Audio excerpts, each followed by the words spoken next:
Okay, I'll just show you how to stream audio or play music from your mobile through the Bluetooth audio system in this 2013 Volvo V40.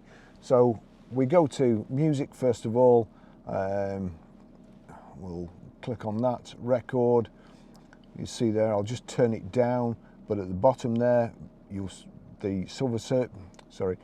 three silver circles and the silver triangle, you see My Volvo Car. If you click on that, that gives you the choice of what it will play through at the moment, iPhone or My Volvo.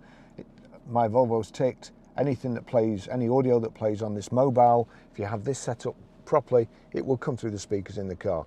So now, at the moment it's on telephone. Click on media. We're on CD at the moment. Now we need to get to Bluetooth. Click it again, brings up another menu. There you see disc, USB, iPod, Bluetooth. Highlight Bluetooth, click OK. That's showing the record that's playing on here, or will be playing when I click play now, because it's just knocked it off. So I'll click play there. I'll turn the radio up, and then I'll turn this up. That's it. That's how you stream audio.